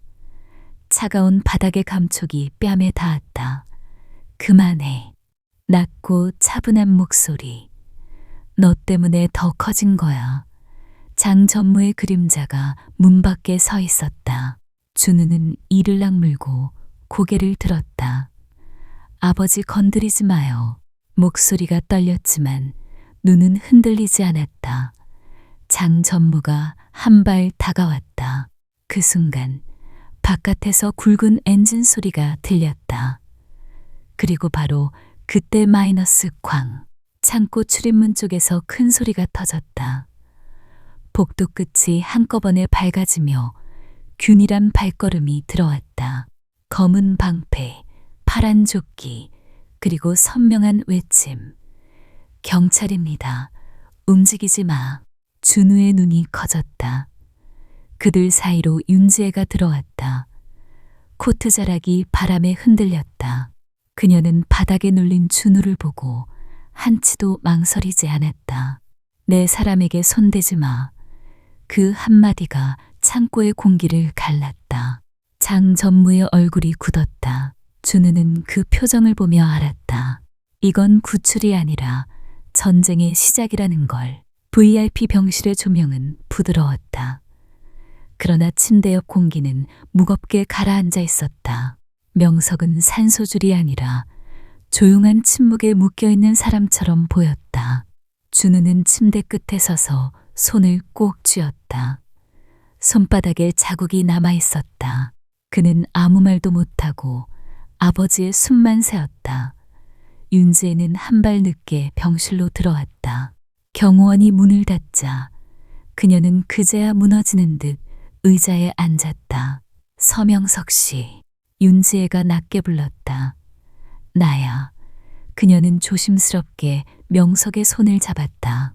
손은 거칠었고 오래된 세월이 새겨져 있었다. 윤지혜의 목걸이가 가슴 위에서 조용히 빛났다. 명석의 눈꺼풀이 미세하게 움직였다. 준우는 숨을 멈췄다. 명석이 천천히 눈을 떴다. 그 눈빛은 맑았다가 흔들렸다가 다시 어딘가를 찾듯 떠돌았다. 그러다 목걸이에 멈췄다. 지혜. 명석이 속삭이듯 말했다. 윤지의 입술이 떨렸다. 그래, 여기 있어. 그녀는 손을 더욱 꽉 잡았다. 손끝이 차가웠다. 명석은 힘겹게 입을 열었다. 열쇠. 그 안에. 그가 목걸이를 가리키려 했지만 팔이 잘 움직이지 않았다. 준우가 급히 몸을 앞으로 숙였다. 아버지, 뭐가 안에 있어요? 뭐가요? 명석의 눈동자가 준우에게로 왔다. 순간 준우는 어린아이처럼 느껴졌다. 아버지가 나를 알아보는가, 그 두려움 때문에. 명석은 숨을 고르고 말했다. 특허, 결백, 다. 그는 아주 천천히 단어를 꺼냈다. 거기 숨겼어. 윤지의 얼굴이 하얗게 질렸다. 그녀는 목걸이를 손으로 감쌌다. 25년 동안 자신의 목에 걸려있던 것이 단순한 추억이 아니었다는 사실이 밀려왔다. 그 안에 증거가 있었다. 그 안에 그 사람의 인생이 잠겨 있었다. 내가 몰랐어. 윤지혜가 속삭였다. 난 정말 몰랐어. 명석은 희미하게 웃는 듯했다. 그리고는 아주 작은 소리로 말했다. 장가. 끊었어. 브레이크. 그 말이 병실의 공기를 다시 얼렸다. 준우가 윤지혜를 바라봤다. 윤지혜도 준우를 바라봤다. 서로 말하지 않아도 둘은 같은 생각을 하고 있었다. 이제는 증명해야 한다. 명석의 눈이 다시 흐려졌다. 방금 열렸던 문이 다시 닫히듯. 아버지. 준우가 손을 잡았지만 명석은 이미 멀어지고 있었다. 그는 마지막 힘으로 손가락으로 허공에 작은 원을 그렸다. 마치 돌려라는 신호처럼. 윤지혜는 그 동작을 놓치지 않았다. 그녀는 목걸이를 들어올리고 잠금 부위를 바라봤다. 그리고 바로 그때 비서가 급히 문을 두드렸다. 회장님, 장 전무가 긴급 주주총회 소집했습니다. 윤지의 눈빛이 바뀌었다. 부드러움은 사라지고 냉정한 결심이 들어왔다. 병원 복도는 길고 밝았다. 하지만 준우의 마음은 더 어두워졌다. 윤지혜는 걸음을 멈추지 않았다. 전화가 귀에 붙어 있었고 비서는 종이를 넘기며 따라왔다. 장 전무가 오늘 안에 회의만을 올립니다. 비서가 빠르게 말했다. 주주들에겐 기술의 원주인이 자신이라고 선포할 겁니다. 준우는 복도창에 비친 자신의 얼굴을 잠깐 봤다. 젖은 밤이 얼굴에 남아 있었다. 서류로는요? 준우가 물었다. 비서가 고개를 저었다. 원본 자료는 대부분 소실 처리. 일부는 결제 라인 자체가 바뀌어 있습니다. 누가 손댔는지 흔적이. 윤지혜가 낮게 말했다. 흔적은 충분해. 문제는 결정타야. 준우는 병실 안에서 아버지가 했던 말이 떠올랐다. 특허, 결백. 그는 윤지의 목걸이를 바라봤다. 그 목걸이는 빛나는데 잠금은 25년의 시간을 버티며 더 단단해졌을 것이다. 회사 비상대책회의실. 임원 몇이 이미 모여 있었다. 얼굴은 창백했고 목소리는 낮았다. 한 사람이 말하자마자 다른 사람이 반박했다. 시간이 없었다. 장 전무 측이 언론도 준비했습니다. 이사회 표도. 불안합니다. 윤지혜는 테이블 끝에 서서 단호하게 말했다. 우린 증거를 가져갈 거야. 모두의 시선이 준우에게로 왔다. 준우는 숨을 골랐다. 그리고 말했다. 목걸이를 열어야 합니다. 그 말이 회의실을 멈추게 했다. 임원 한 명이 물었다. 열면 뭐가 나오죠? 준우는 아버지의 종이 사진을 꺼내 테이블에 놓았다. 볼펜으로 찍힌 작은 점, 회전축 표시, 내부 수납 공간, 마이크로 필름 같은 형태일 수 있어요. 특허 등록증, 송금 기록, 사진. 아버지가 말했어요. 결백이 거기 있다고. 윤지혜는 목걸이를 손에 쥐었다. 손끝이 아까 병실에서처럼 떨렸다. 그러나 이번엔 망설임이 아니었다. 지금 바로 열자. 윤지혜가 말했다. 준우는 고개를 저었다. 강제로 열면 안 됩니다. 잠금이 오래 잠겨 있으면 안쪽이 함께 굳어 있어요. 억지로 돌리면 내부가 손상될 수 있어요. 임원들이 웅성거렸다. 그럼 방법이 없다는 건가? 총회까지 시간이. 윤지혜의 눈이 차갑게 가라앉았다. 방법을 만들면 돼. 준우는 목걸이를 받아들었다. 작은 금속. 그러나 무거운 시간. 그는 손바닥으로 잠금 부위를 감싸고 아주 낮게 말했다. 정밀 연구실로 가겠습니다. 1시간 안에 열어야 해요. 그리고 바로 그때 회의실 화면에 속보 알림이 떴다. 장전무 긴급 주주총회 개최. 회장 회의만 상정. 시간이 정말로 사라지고 있었다. 정밀 세공 연구실은 온도가 일정했다. 공기는 건조했고 조명은 그림자까지 계산한 듯 정확했다. 시계는 총회 시작까지 1시간을 가리켰다. 준우는 목걸이를 고정장치 위에 올려놓았다. 손이 잠깐 멈췄다. 이 작은 금속이 아버지의 이름을 되돌릴 수 있다면. 윤지혜는 뒤에서 지켜보고 있었다. 말은 없었지만 숨소리가 얕았다. 그녀는 철의 여인처럼 서 있으려 했지만 손끝이 목걸이를 찾고 있었다. 습관처럼. 준우는 확대 렌즈를 눈에 대고 잠금을 들여다봤다. 부시. 미세한 산화. 틈은 거의 닫혀 있었다. 그는 조심스럽게 도구를 넣었다가 바로 뺐다. 안 열립니다. 준우가 낮게 말했다. 연구원이 조심스럽게 물었다. 미세 드릴로 들어가면 마이너스. 준우는 고개를 저었다. 안쪽이 어떻게 배치됐는지 모릅니다. 드릴은 너무 강해요. 내부를 건드릴 수 있어요. 윤지혜의 목소리가 날카롭게 튀었다. 그럼 대체 마이너스. 준우는 숨을 들이마셨다. 아버지가 창가에서 손을 데우던 모습이 떠올랐다. 고철 조각을 손바닥에 오래 쥐고 열이 금속에 스며들 때까지 기다리던 습관. 그때 아버지는 늘 말했다. 금속은 기다리면 움직여.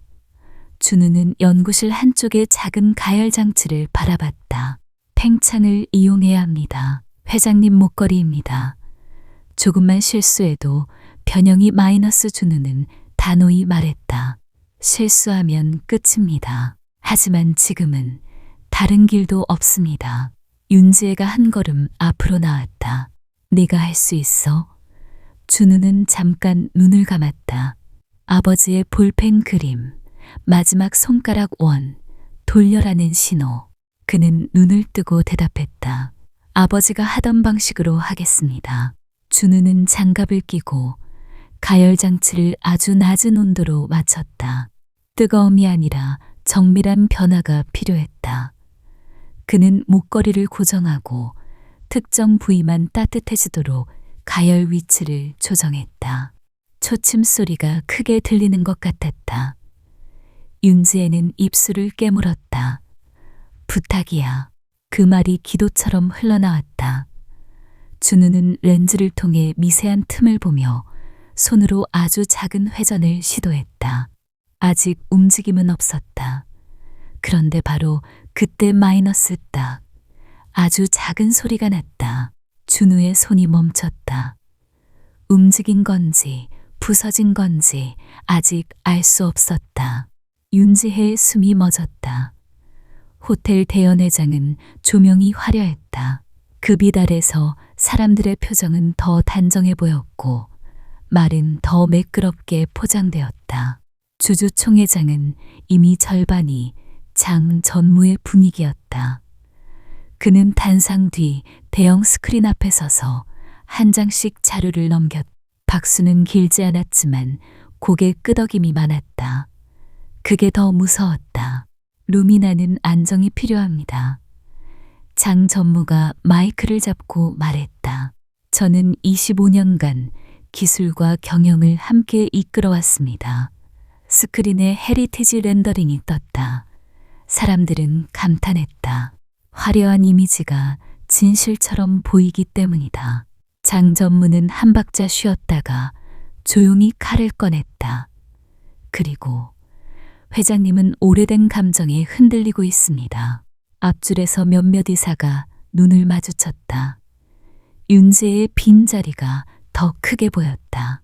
저는 오늘 회장 해임안을 상정합니다. 장 전무가 또렷하게 말했다. 순간 공기가 출렁였다. 주주들 중 누군가는 속삭였고 누군가는 계산기를 두드렸다. 안정이라는 단어가 돈 냄새를 품고 퍼졌다. 장 전무는 자신감 있게 손을 뻗었다. 기술의 원주인도 제가 책임지겠습니다. 불필요한 논란은 정리하겠습니다. 그는 서류를 들어보였다. 도장이 선명한 문서, 조작된 이름들, 정리된 숫자들. 거짓은 준비가 철저했다. 사회자가 조심스럽게 말했다. 표결 전에 윤지혜 회장 측 발언 기회를 마이너스장 전무가 고개를 저었다. 시간을 낭비할 필요가 없다고 봅니다. 회장님은 불참하셨고 법적 대리인도. 그는 말을 끊고 미소를 지었다. 이사회도 제안에 동의하셨습니다. 뒤쪽에서 누군가 작게 탄식했다. 준우가 이 장면을 본다면 아마 무너졌을 것이다. 하지만 준우는 지금 이곳에 없었다. 목걸이 잠금 앞 초침과 싸우고 있었다. 장 전무는 마지막 확신을 못 박았다.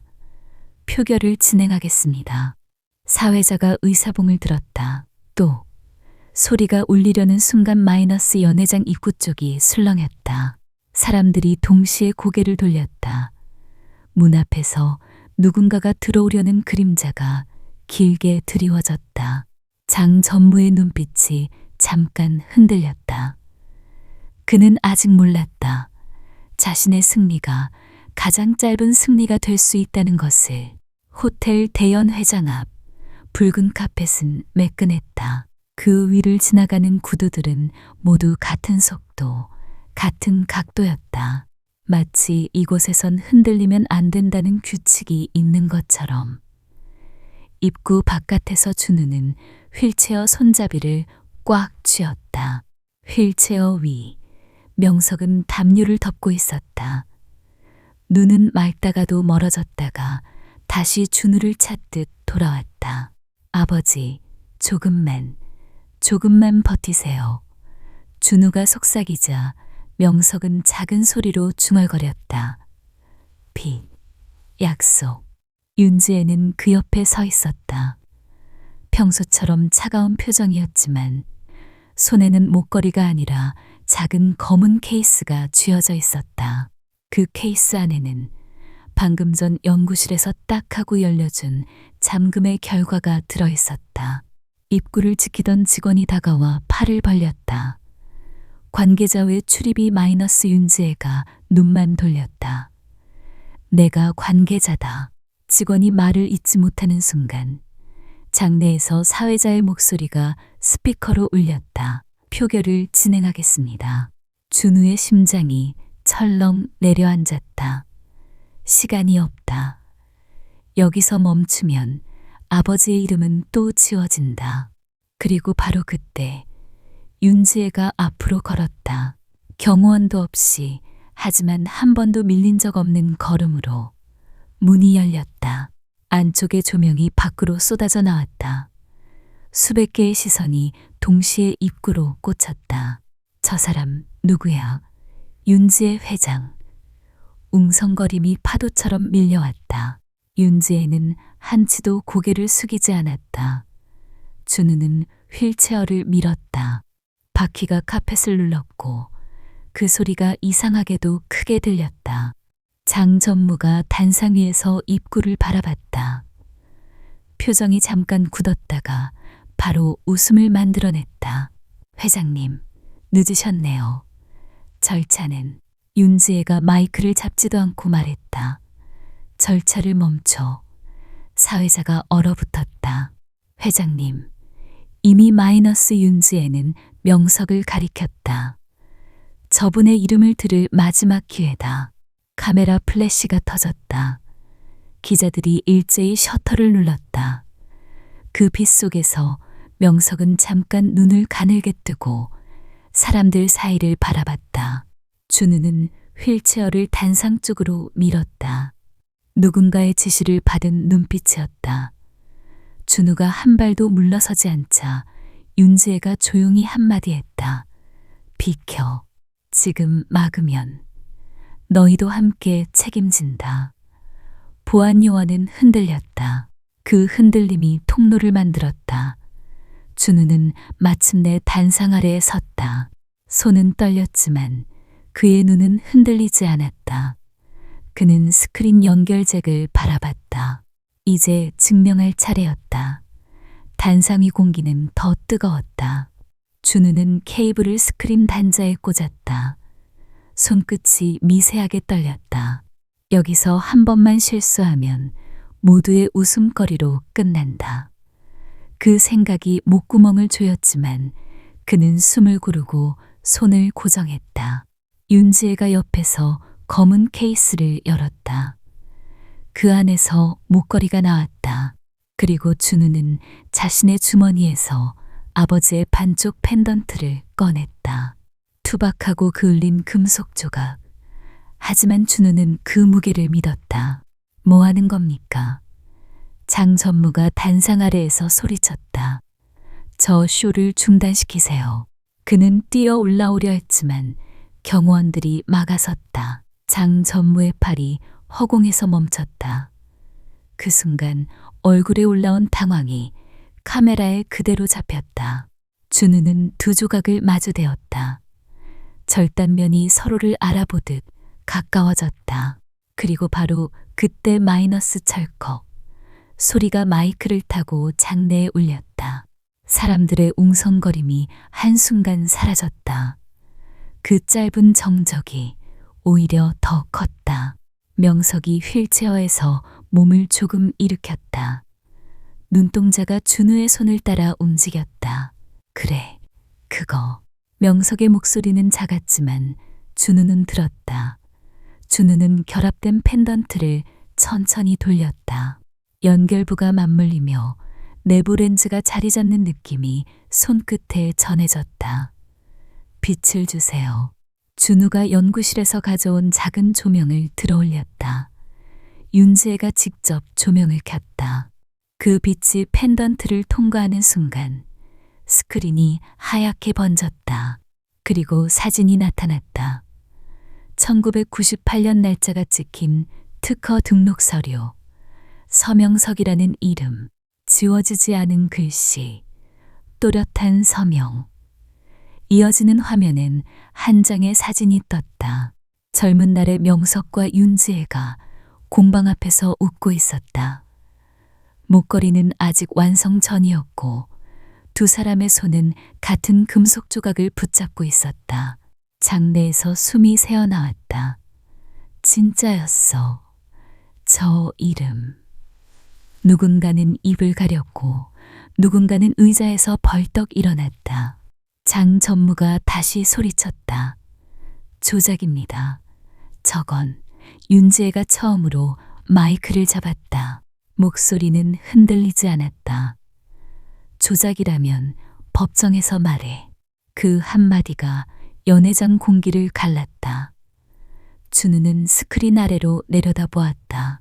아버지의 이름이 드디어 사람들 앞에 서 있었다. 하지만 끝이 아니었다. 이제부터는 누가 무너지는지 봐야 했다. 연회장의 공기가 바뀌었다. 몇 분 전까지 안정을 외치던 사람들의 눈이 이제는 책임을 찾고 있었다. 윤지혜는 단상에서 내려오지 않았다.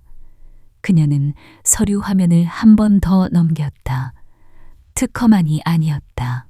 송금 내역, 결제 라인, 도장이 찍힌 기록들. 한 장, 한 장이 장 전무의 웃음을 벗겨냈다. 장 전무는 뒤로 물러섰다. 처음엔 태어난 척했지만 발끝이 자꾸 출구 쪽으로 향했다. 회장님, 이건 회사의 타격입니다.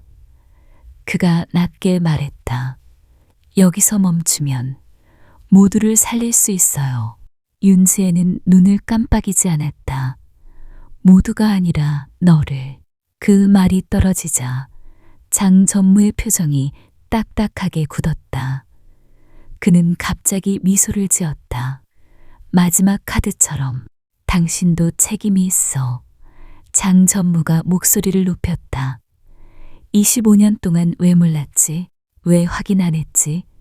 순간 장내가 술렁였다. 사람들의 시선이 윤지혜에게로 옮겨갔다. 철의 여인이 흔들리는지 확인하려는 눈빛이었다. 윤지혜는 고개를 끄덕였다. 맞아, 그녀가 말했다. 나는 늦었어. 그래서 오늘 여기서 끝내. 윤지혜는 준비된 서류를 한 장 더 꺼냈다. 즉시 외부 감사 및 수사 협조, 그리고 헤리티지 프로젝트 전면 재검증. 그녀는 또렷하게 말했다. 내 자리도 예외 없다. 그 말에 임원 몇이 동시에 숨을 삼켰다. 윤지혜는 지키기 위해 덮는 방식을 버리고 있었다. 그게 진짜 대가였다. 그리고 바로 그때 연회장 뒤쪽 문이 열렸다. 정복을 입은 사람들이 조용히 들어왔다. 카메라가 다시 번쩍였다. 장 전무의 눈빛이 흔들렸다. 그는 뒤로 또 뒤로 물러나더니 갑자기 방향을 틀었다. 출구를 향해 달려가려는 몸짓. 하지만 출구 앞에도 사람들이 서 있었다. 장 전무의 발이 멈췄다. 그 순간 그의 얼굴에서 모든 계산이 무너지는 게 보였다. 윤지혜는 단상 위에서 마지막 말을 던졌다. 서명석 씨의 이름을 지운 대가를 이제 내가 치를 차례야. 장 전무는 입술을 떨며 무언가 말하려 했지만 말이 나오지 않았다. 그는 결국 고개를 돌려 준우를 노려봤다. 그 눈빛엔 분노와 두려움이 뒤섞여 있었다. 준우는 눈을 피하지 않았다. 대신 아버지의 손을 잡았다. 명석은 잠깐 준우의 손을 꼭 쥐며 중얼거렸다. 비, 돌아왔네. 연회장 바깥, 실시간 속보 알림이 휴대폰 화면에 뜨기 시작했다. 세상은 이미 움직이고 있었다. 하지만 준우는 알았다. 진짜 변화는 오늘 이후에 시작된다는 걸. 며칠 뒤 병원 정원엔 바람이 차분했다. 명석은 휠체어에 앉아 햇빛을 받았다. 눈은 여전히 멀어졌다가 돌아왔지만 손끝은 전보다 덜 떨렸다. 윤지혜는 작은 서류철을 들고 왔다. 옆엔 변호사와 비서가 서 있었고 서류에는 굵은 글씨로 지분 이전이 적혀 있었다. 이건 당연한 일입니다. 윤지혜가 준우에게 서류를 내밀었다. 당신 아버지의 시간, 당신의 시간, 돌려드려야 해요. 준우는 서류를 받지 않았다. 그는 잠깐 고개를 숙였다가 천천히 말했다. 회장님. 목소리는 단단했지만 거칠지 않았다. 저는 부자가 되고 싶어서 여기까지 온 게 아닙니다. 윤지혜가 눈을 크게 떴다. 준우는 병실 창밖을 가리켰다. 반지하 창문 같은 크기의 작은 하늘이 떠올랐다. 가난해서 꿈을 포기하려는 아이들. 너무 많아요. 준우가 말했다. 아버지는 손으로 빛을 만들던 사람이었어요. 그런데 그 손이 세상에서 지워졌죠. 윤지의 손가락이 서류철을 더 꽉 잡았다. 준우는 한 걸음 더 나아갔다. 공방을 만들어주세요. 준우가 말했다. 진짜 공방, 진짜 학교. 가난해서 못한다는 말이 거기선 통하지 않게요. 잠깐 침묵. 윤지애는 한동안 아무 말도 하지 못했다. 그 침묵은 변명하려는 침묵이 아니었다. 무엇을 내놓아야 하는지 계산하는 침묵이었다. 그리고 바로 그때 윤지애가 서류철을 덮었다. 좋아. 그녀가 짧게 말했다. 지분이 아니라 구조를 바꾸자. 그날 오후 윤지애는 회사 회의실이 아니라 낡은 상가 건물 앞에 섰다. 반지하 근처, 바람이 차고 간판이 바랜 곳. 그녀는 직접 문을 열고 안으로 들어갔다. 여기, 윤지애가 말했다. 여길 고치자. 공방이 되게. 비서가 놀라며 물었다. 회장님, 이 건물은 마이너스. 윤지애는 망설이지 않았다. 내 이름으로 사. 그리고 내 이름으로 끝내지 마. 그녀는 준우를 봤다. 서명석의 이름으로 열자. 며칠 동안 윤지애는 매일 현장에 나왔다. 대리석 바닥이 아니라 울퉁불퉁한 계단을 밟고 올라왔다. 작업대 높이를 재고 환풍기를 확인하고 아이들이 손을 다치지 않도록 도구 배치를 바꿨다. 그리고 기자회견 날 윤지애는 준비된 원고를 찢듯 내려놓고 직접 말했다. 나는 늦었다. 그래서 더 많이 내놓겠다. 돈이 아니라 자리를, 규칙을. 그 말은 회사 내부에서 큰 반발을 불렀다. 하지만 윤지애는 물러서지 않았다. 그게 속죄의 방식이었다. 말로가 아니라 구조로. 준우는 낡은 볼펜을 손에 굴렸다. 아버지가 그날 밤 정신이 맑아졌을 때 잡았던 그 펜. 그 펜 끝이 이제 아이들의 이름을 적을 준비를 하고 있었다. 첫눈이 내리던 날 서명석 디자인 스쿨 테라스는 조용히 하얘졌다. 눈송이는 소리 없이 쌓였고 그 위로 따뜻한 김이 올라왔다. 명석은 테라스 의자에 앉아 있었다. 손에는 머그잔이 들려 있었다. 손끝은 여전히 조금 느렸지만 잔을 놓치지 않았다. 윤지애가 옆에 앉아 따뜻한 차를 더 따라줬다. 그녀가 묻자 명석은 눈을 천천히 올려다보며 말했다. 눈, 예쁘네. 그리고 잠깐 멈추더니 아주 작은 소리로 덧붙였다. 지혜야. 윤지혜의 눈이 흔들렸다. 하지만 그녀는 울지 않았다. 대신 찻잔을 더 가까이 밀어줬다. 손으로 할 수 있는 위로를 택한 것이다. 교실 안에서는 금속 소리가 났다. 준우가 학생들 사이를 걸어다니며 손을 잡아주고 있었다. 여긴 힘을 주는 게 아니라 숨을 주는 거예요. 그는 한 아이의 손목을 부드럽게 잡고 각도를 바꿔줬다. 도구는 필요한 만큼만. 한쪽 칠판 아래엔 낡은 볼펜이 꽂혀 있었다. 준우는 그 펜으로 첫 수업 날짜를 적어두었다. 작은 글씨였지만 그날의 의미는 컸다.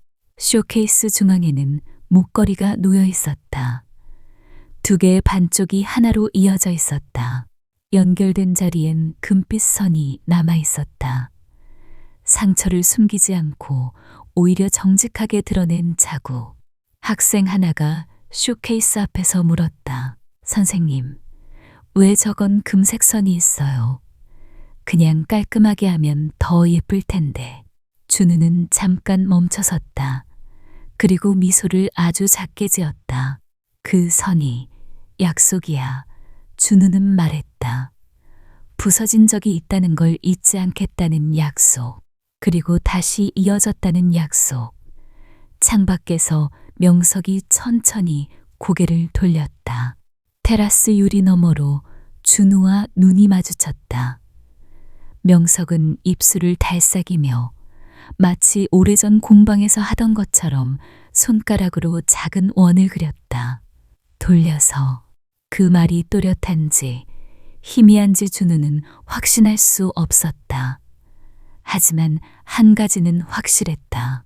기억이 완전히 돌아오지 않아도 삶은 다시 시작될 수 있다는 것. 그리고 천두는 매년 다시 온다는 것. 준우는 쇼케이스 유리를 손바닥으로 한 번 닦았다. 유리 너머 목걸이가 조용히 빛났다. 그 빛이 또 다른 약속을 부르고 있었다.